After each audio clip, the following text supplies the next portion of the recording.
गया है और फाइनली फिल्म रिलीज होने वाली है बहुत जल्दी। थोड़ा सा बताइए स्ट्रगल के बारे में अगर बात करें हम लोग कि क्या क्या स्ट्रगल करनी पड़ी सर्टिफिकेट लेने के लिए। हमने देखा कि बहुत स्ट्रगल कर रहे थे आप लोग, अगर शेयर करें सर। रोशन से सबसे पहले आपसे जानना चाहूँगा। मेरे से पूछ रहे हैं आप लोग। चलिए, हम लोग हमारी पूरी टीम को इसके लिए बधाई कि हम लोगों ने हमें हमारे हाथों में फाइनली सेंसर आ गया। बट उसके पीछे जो पेन है, हमारा जो दर्द है, बहुत दर्द से हम लोग गुजरे हैं। चूँकि हमारी फिल्म 22 मार्च को प्लान की हुई थी रिलीज़ करने की, और हम लोगों ने फ़िल्म को अप्लाई किया सेंसर के लिए। सेंसर अप्लाई होने के बाद स्क्रीनिंग होती है। स्क्रीनिंग में प्रेमांशु जी जाते हैं और वहाँ पर कम्युनिकेट किया जाता है कि देयर इज़ सम चेंजेस, 1 और 2 चेंजेस, उसके साथ आपको यूएस सर्टिफिकेट दे दिया जाएगा। और जो प्रोसेस है नेक्स्ट और आफ्टर सेकेंड डे क्या होता है कि ऑनलाइन प्रोसेस होके स्क्रीनिंग कमेटी उस पर आपकी कट्स अपलोड हो जाती है। वो अपलोड हो जाती है, फिर वहाँ से 5-6 दिन होल्ड कर दिया जाता है। मेरे कंटिन्यूस कॉल जाते हैं, एवरी डे अराउंड 20 से 25 कॉल मैं कर रहा होता हूँ। फिर जाके 5-6 दिनों के बाद वो प्रोसेस होता है, जो आरओ के पास से होता है। फिर इसके बाद चेयरमैन के पास 15 से 20 दिन तक होल्ड कर दिया जाता है। फिर वहाँ से कॉल आता है हमें कि आपको टाइटल चेंज कर सकते हैं क्या। सो फिर हमने उसको डिनाई किया। इसके बाद एक बहुत सारे कट्स हमारे हैंडओवर कर दिया गया कि ये सारे कट्स लीजिए और आप इसे मुझे सबमिट करें आप। सो मैं और प्रेमांशु जी जाते हैं सेंसर ऑफिस। वहाँ पर उनसे मीटिंग होती है कि सर ये तो हमारे साथ जो किया गया है वो गलत है, क्योंकि हमें इतनी सारी बातें नहीं बताई गई थी। तो आई थिंक सो ये इसलिए किया गया कि मैंने टाइटल ये आपको बोला कि हम चेंज नहीं कर सकते। चलो नहीं आप इसको कीजिए, हमारे पास कोई ऑप्शन नहीं है। आपको हमने ये कट्स दे दिया, आप सबमिट करें, आप लेके जाएँ। हमने ठीक है। सो और ऐसे ऐसे कट्स थे, आप सरप्राइज़ होंगे कि अगर मैं हिंदू हूँ और मैं खुद को हिंदू बोलता हूँ तो उनको शायद वो नागवार गुजर रहा था कि आप हिंदुत्व तो नहीं बोल सकते अपने आप में, आप त्रिशूल यूज नहीं कर सकते, आप भगवा झंडा यूज़ नहीं कर सकते, पवन सुत हनुमान यूज़ नहीं कर सकते, जय श्री राम यूज़ नहीं कर सकते, शिव तांडव यूज़ नहीं कर सकते। तो ये सारी चीज़ें उन लोगों ने ऑप्शंस इस तरह की क्रिएट की थी। सो हमने बोला नहीं, हम इसको एक्सेप्ट नहीं करेंगे। हमने काफ़ी रिक्वेस्ट किया, नहीं माने वो लोग। तो finally we move to Mumbai high court, जो आप लोगों को पता होगा।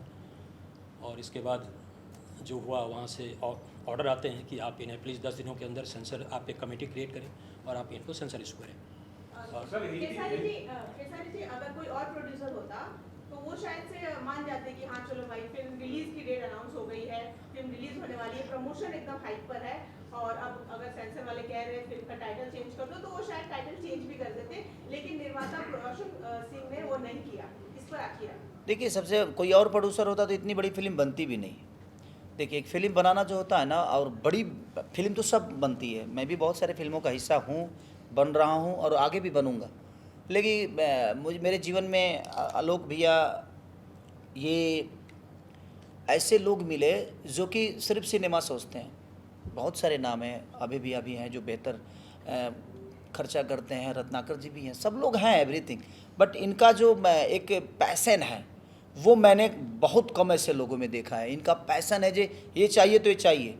अब सोचिए कि एक आदमी हमारे साथ, देखिए मैं तो एक एक्टर हूँ तो मुझे वो मेरा काम है, बट एक आदमी फिल्म पे इतना पैसा लगाने के बावजूद भी ये -8 डिग्री में ये हमारे साथ खड़े रहे। मैं सल्यूट करता हूँ इनको भी और शर्मिला दीदी को भी कि ये दोनों मियाँ बीवी लगे रहे, और इस सिनेमा को बनाने में सबसे बड़ा योगदान अगर किसी का है तो इनका है। हम तो, हमारा तो काम ही है ये करना, चाहे वो जाड़ा हो, गर्मी हो, ठंडी हो, क्योंकि हम उसी के लिए जाने जाते हैं। लेकिन ये उसके लिए जाने नहीं जाते हैं। पैसा लगाने वाला आदमी आराम से होटल में रहेगा, क्यों आएगा।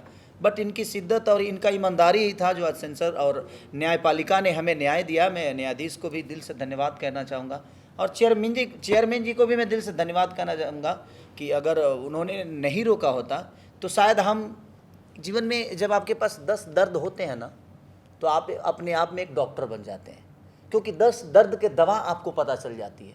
तो लोग कहते हैं ना कि कष्ट नहीं होता है, वो आपके अनुभव के लिए आपको एक प्रोसीजर है कि आप अनुभव ले लीजिए। तो हमारे पास 20 जब दर्द होंगे तो डॉक्टर तो हम ऐसे ही बिना पढ़े बन गए। जब मेरे पे भी केस हुआ ना, तब मुझे पता चला कि नहीं, पॉइंट होता क्या है वकील का। तो ज़िंदगी में, और इनका पैसन जो है, एक आज की डेट में इतनी बड़ी फिल्म फाइनेंस लेकर तो नहीं बनाई जा सकती, क्योंकि 6 करोड़ 7 करोड़ रुपये कम नहीं होते हैं। उसमें भोजपुरी फिल्म जो बनती हैं, जो आजकल टीवी चैनलों पे सिर्फ चैनलों के लिए जो सिनेमा बन रही है, मुझे लगता है कि कम से कम 12 फिल्में, 13 फिल्में, 14 फिल्में बन जाएगी, 15 फिल्म आसपास बन जाएगी। तो ये इन्होंने सिनेमा थिएटर के लिए बनाया है। सिनेमा थिएटर खाली इन्हीं पे गिर रहा है जी, आशीर्वाद इन्हीं पे। हाँ इन्हीं पे ज़्यादा आशीर्वाद है। और जहाँ तक सवाल है सिनेमा का, तो सिनेमा ऐसी चीज़ है ना कि जो थिएटर के लिए सिनेमा बनती है ना उसमें, और हमारा भोजपुरी में थिएटर का थोड़ा सा पंगा आपको भी पता है, लेकिन उसके बावजूद भी रोशन भैया ने इतना रिस्क लिया, इतना बड़ा रिस्क भोजपुरी इंडस्ट्री में अभी तक कोई नहीं लिया था जितना बड़ा इन्होंने रिस्क लिया। और ये हमारे ये बेचारे 24 घंटे सोचने वाले इंसान हैं, और मेरे जीवन के पहले गुरु हैं ये फिल्म लाइन के, जिन्होंने मुझे पहली बार कैमरे पे आने का एक अवसर प्राप्त किया, तो मैं इनकी वजह से मुझे अवसर मिली, आलोक भैया की वजह से अवसर मिली। तो कहीं ना कहीं सबका योगदान मेरे को बड़ा करने में है, और मैं इनके पैसेंस का दाव देता हूँ कि इन्होंने जो पैसेंस रखा। मेरे से जब बात हुई कि नहीं सिनेमा रिलीज़ नहीं होगी, तो आप सोच सकते हैं जिस तरह एक शादी, एक बेटी की शादी जब कटती है तो उस पर जो गुजरती है ना उस पिता पे, उसी तरह एक प्रोड्यूसर हर दिन अपने बेटी का शादी करता है। हर दिन कम से कम 200-300 लोगों का खाना का व्यवस्था, रहने का व्यवस्था, उसके हर चीज़ का खाने, हर चीज़ का फिक्र करना। तो जिस तरह एक बेटी का बाप अपने मेहमानों के लिए व्यवस्था करता है, उसी तरह एक प्रोड्यूसर हर दिन अपने एक बेटी की शादी की तरह मैनेजमेंट करता है। तो जब शादी कट जाए उसी बीच, तो सोचिए कि उस बेटी के बाप पे क्या गुजरेगी। सेम परिस्थिति रोशन भैया के साथ थी, और हम लोग सब लोग इनके साथ थे, और पूरा क्रू मेंबर इनके साथ था कि नहीं हम लोग लड़ेंगे, क्योंकि हम गलत नहीं हैं, हम सही हैं।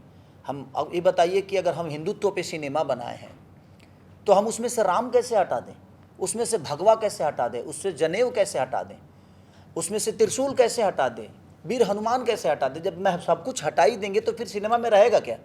इसके लिए इन्होंने लड़ाई लड़ी, और आप सही बोले पूजा कि दूसरा कोई होता तो शायद हिल सकता था और सारी चीज़ें चेंज होती, और ऐसे हुआ भी है, कई बार हुआ है और चेंज भी हो जाता। तो दिल से धन्यवाद रोशन भैया की पूरी टीम को, और अपने डायरेक्टर हमारे प्रियांशु भैया को, शर्मिला दीदी को, SRK कंपनी को, जिन्होंने इतना बड़ा रिस्क लेकर भी अपने आप में एक पैसेंस रखा, और उसका रिज़ल्ट न्याय ने हमें न्याय दिया, और हम न्याय को दिल से धन्यवाद करते हैं।